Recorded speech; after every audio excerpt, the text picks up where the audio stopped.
আসসালামু আলাইকুম। বাংলা সংবাদে সবাইকে স্বাগত জানাচ্ছি। আমি চিন্তিয়া হক। শুরুতেই সংবাদ শিরোনাম। ৫৪ বছর আওয়ামী লীগ, বিএনপি ও জাতীয় পার্টি জনগণকে ধোঁকা দিয়েছে। এদিকে ৩৬ আসনে প্রার্থী ঘোষণা।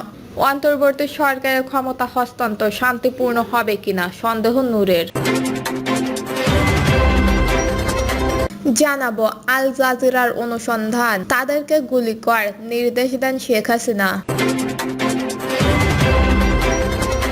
জানাবো এবার আর পাতানো নির্বাচন মেনে নেওয়া হবে না বলছেন জামায়াত সেক্রেটারি। এবং সর্বশেষ জানাবো মুজিববাদের সঙ্গে আবার লড়াই শুরু হয়েছে বলছেন নাহিদ ইসলাম। শুনছিলেন সংবাদ শিরোনাম, এবারে বিস্তারিত। ৫৪ বছর আওয়ামী লীগ, বিএনপি ও জাতীয় পার্টি জনগণকে ধোঁকা দিয়েছে। গত ৫৪ বছর আওয়ামী লীগ, বিএনপি ও জাতীয় পার্টি জনগণকে শুধু ধোঁকা দিয়ে এসেছে বলে মনে করেন অভ্যুত্থান পরবর্তী আত্মপ্রকাশ হওয়া রাজনৈতিক দল জনতা দলের চেয়ারম্যান অবসরপ্রাপ্ত ব্রিগেডিয়ার জেনারেল শামীম কামাল।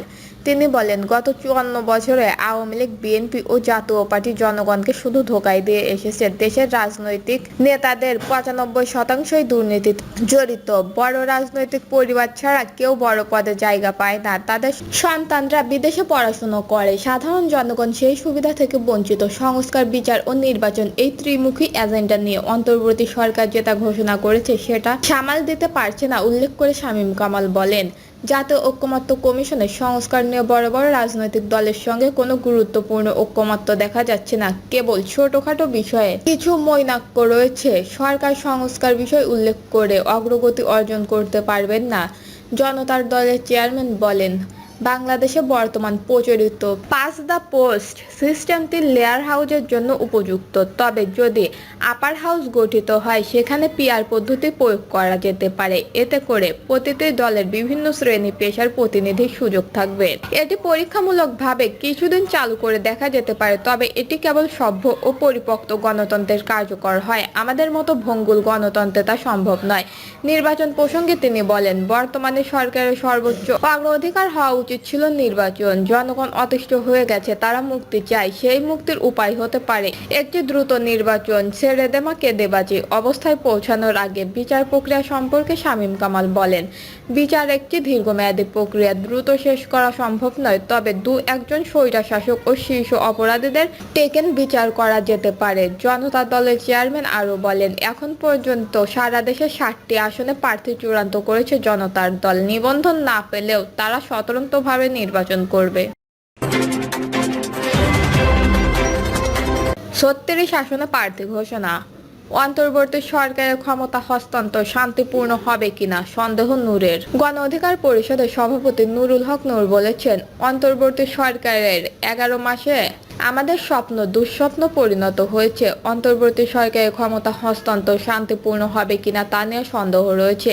আমরা দাবি জানাচ্ছি, উপদেষ্টা পরিষদ পুনর্গঠন করে অবাধ সুষ্ঠু নির্বাচন আয়োজন করা হোক। নূর বলেন, রাজনীতিতে ফ্যাসিস্টবাদ পুনর্বাসনের চেষ্টা চলছে, আর সরকার পদে পদে আমাদেরকে লজ্জিত ও বঞ্চিত করছে। সংবাদ সম্মেলনে অন্তর্বর্তীকালীন সরকারের উপদেষ্টা ও দায়িত্বপ্রাপ্ত কেউ যেন নির্বাচনে অংশ নিতে না পারেন সেই বিষয়ে সুনির্দিষ্ট নির্দেশনা দেওয়ারও দাবি জানান নূর। এছাড়াও নির্বাচনকে সামনে রেখে প্রশাসনকেও ঢোলে সাজানোর দাবি জানান গণ অধিকার পরিষদের এই সভাপতি।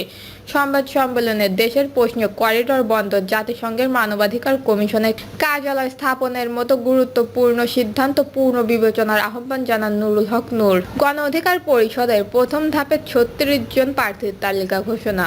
আগামী জাতীয় সংসদ নির্বাচন উপলক্ষে গণ অধিকার পরিষদ প্রথম ধাপে প্রার্থীর তালিকা ঘোষণা করা হয়েছে।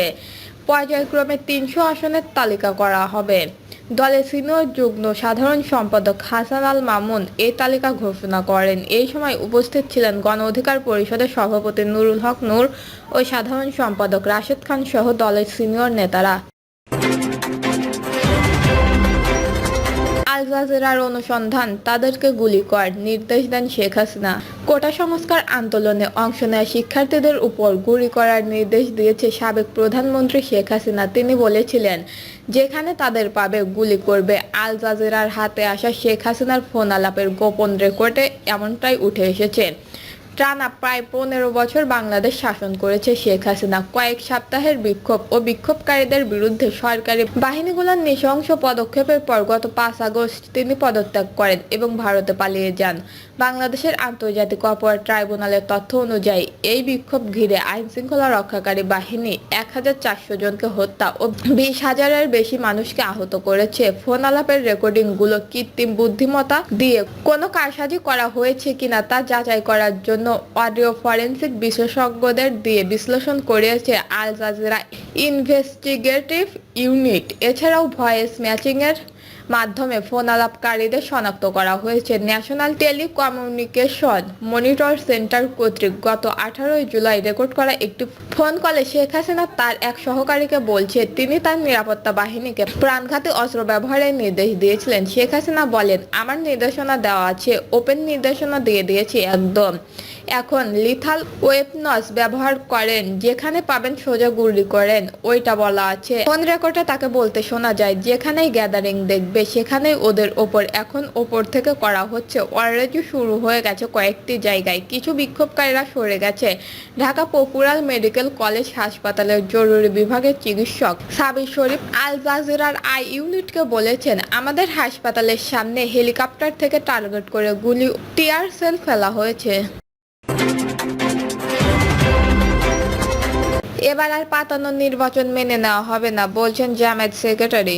এবার আর পাতানো নির্বাচন মেনে নেওয়া হবে না এমন হুঁশিয়ারি দিয়েছে জামায়াতে ইসলামী সেক্রেটারি জেনারেল মিয়া গোলাম পরোয়ার। তিনি বলেন, 14, 18 ও 24 মার্কা নির্বাচন আলামত দেখা যাচ্ছে। যারা এইসব করছে তারা যেন জানে মানুষ রক্ত দিয়ে পরিবর্তন এনেছে, প্রয়োজনে আবারও আনবে। গোলাম পরোয়ার বলেন, আমাদের লড়াই ফ্যাসিস্টবাদের বিরুদ্ধে, সে পুরাতন হোক বা নতুন, যতদিন না এটি নির্মূল হয় ততদিন আমাদের লড়াই চলবে। তিনি আরো বলেন, আমরা এমন একটি ইসলামিক কল্যাণ রাষ্ট্র চাই যেখানে চাঁদাবাজি ও দখলদারি থাকবে না এবং আল্লাহর আইন ও সৎ শাসন প্রতিষ্ঠিত হবে।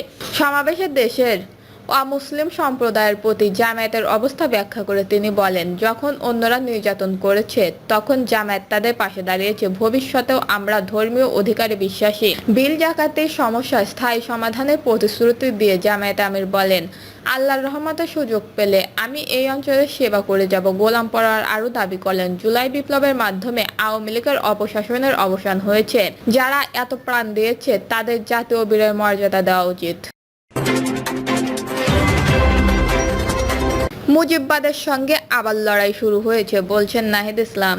জাতীয় নাগরিক পার্টির আহ্বায়ক নাহিদ ইসলাম বলেছে, আমরা যে নতুন বাংলাদেশ গড়ার লড়াই শুরু করেছিলাম সেই লড়াই এখনো শেষ হয়নি।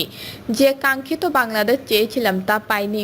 মুজিববাদ ও ফ্যাসিস্টবাদের সঙ্গে আবারও শুরু হয়েছে আমাদের লড়াই। এই লড়াইয়ে সবাইকে আবারও শরিক হতে হবে। এনসিপির আহ্বায়ক বলেন, আমরা বলেছিলাম বাংলাদেশের প্রত্যেক মানুষের মানবাধিকার থাকবে। দর্শক, এই ছিল এখনকার সর্বশেষ নিউজটি ভালো লাগলে একটি লাইক দিন, কমেন্টে আপনার মতামত জানান এবং আমাদের পাশে থাকার জন্য বেল বাটনটা অন করে রাখুন। ধন্যবাদ।